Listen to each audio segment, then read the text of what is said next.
নিজের মন্ত্রী ও এমপিদেরকে কঠোর নজরদারির মধ্যে রেখেছেন প্রধানমন্ত্রী তারেক রহমান। রাষ্ট্র পরিচালনার দায়িত্ব নেওয়ার পরপরই তিনি এই সিদ্ধান্ত নিয়েছেন। কারণ তারেক রহমান চান না বিগত শাসন আমলের দেড় যুগে যে দুর্নীতি, তদবিরবাজি, পরিবারতন্ত্র ও প্রশাসনিক অভিযোগগুলো বারবার সামনে এসেছে সেগুলোর আর কোনোভাবেই পুনরাবৃত্তি হোক। এমপি ও মন্ত্রীদের চোখে চোখে রাখতে সরকারের একটি গোয়েন্দা সংস্থাকে দেওয়া হয়েছে বিশেষ দায়িত্ব। সে সংস্থার কাজ হচ্ছে মন্ত্রী ও এমপিদের কর্মকাণ্ড নিয়মিত পর্যবেক্ষণ করা, তাদের সম্পদ ও ব্যবসায়িক কার্যক্রম খতিয়ে দেখা এবং সম্ভাব্য অনিয়মের তথ্য সংগ্রহ করে নির্দিষ্ট সময় পর পর প্রধানমন্ত্রীর কাছে প্রতিবেদন দেওয়া।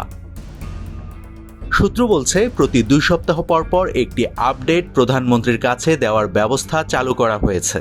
এমনকি নজরদারি ব্যবস্থার ফলাফলও সামনে আসতে শুরু করেছে। প্রাথমিক পর্যবেক্ষণে 2 জন মন্ত্রী, 3 জন প্রতিমন্ত্রী এবং অন্তত 23 জন সংসদ সদস্যের প্রশ্নবিদ্ধ কার্যক্রম সম্পর্কে সরকারকে অভিহিত করা হয়েছে। এটি কেবল প্রশাসনিক পদক্ষেপ নয়, বরং একটি রাজনৈতিক বার্তা। ক্ষমতার সাথে জবাবদিহিতার সম্পর্ককে ঘনিষ্ঠ করা হয়েছে।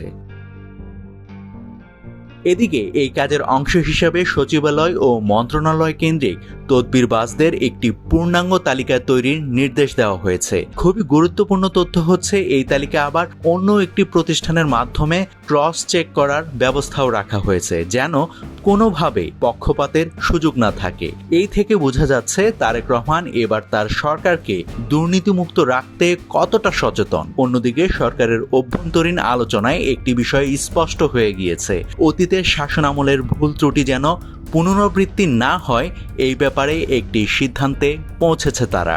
বিশেষ করে আওয়ামী লীগের দীর্ঘ শাসনামলের অভিজ্ঞতা বিএনপিকে সতর্ক করেছে। তাই মন্ত্রিসভা গঠনের পরপরই গোয়েন্দা সংস্থার প্রধানের সঙ্গে আলোচনায় একটি পরিকল্পনা চূড়ান্ত করা হয়। সেখানে ঠিক করা হয় রাজনৈতিক আনুগত্য নয়, বরং তথ্যভিত্তিক মূল্যায়নের মাধ্যমে মন্ত্রী ও এমপিদের কর্মকাণ্ড পর্যালোচনা করা হবে। এই সিদ্ধান্তের পরপরই গোয়েন্দা সংস্থার রাজনৈতিক শাখার কর্মকর্তারা মাঠ পর্যায়ের কাজ শুরু করেছে। গঠন করা হয়েছে একটি বিশেষ টিম, যারা নিয়মিতভাবে মন্ত্রী ও এমপিদের সম্পদ, ব্যবসা বাণিজ্য এবং প্রশাসনিক আচরণ পর্যবেক্ষণ করছেন।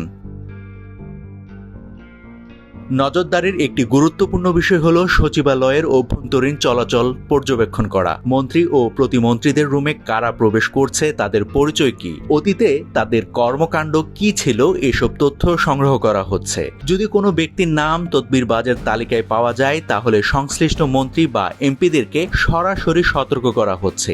এরপরও যদি তারা বিষয়টিকে গুরুত্ব না দেন বা উপেক্ষা করেন, তাহলে সেটি লিখিত প্রতিবেদন আকারে প্রধানমন্ত্রীর কাছে পাঠানো হচ্ছে। গোটা ব্যাপারটা মনিটরিং করছেন প্রধানমন্ত্রীর আস্থাভাজন 2 জন কর্মকর্তা। এতে স্পষ্ট যে বিষয়টি প্রশাসনিক এবং রাজনৈতিকভাবে সর্বোচ্চ অগ্রাধিকার প্রাপ্ত। গোয়েন্দা সংস্থাকে বিশেষভাবে যে সকল বিষয়ের দিকে নজর দিতে বলা হয়েছে সেগুলো স্পষ্টভাবে নির্ধারণ করা হয়েছে। এর মধ্যে রয়েছে টেন্ডারবাজি, কমিশন বাণিজ্য, চাঁদাবাজি, পরিবারতন্ত্র, নিয়োগ বাণিজ্য ও সরকারি দলের নাম ভাঙিয়ে বাণিজ্য। অর্থাৎ ক্ষমতার অপব্যবহারের যেসব পথ অতীতে সবচেয়ে বেশি ব্যবহৃত হয়েছে সেগুলোকেই প্রথমে টার্গেট করা হয়েছে। নাভিদ হাসান, সোনালী নিউজ।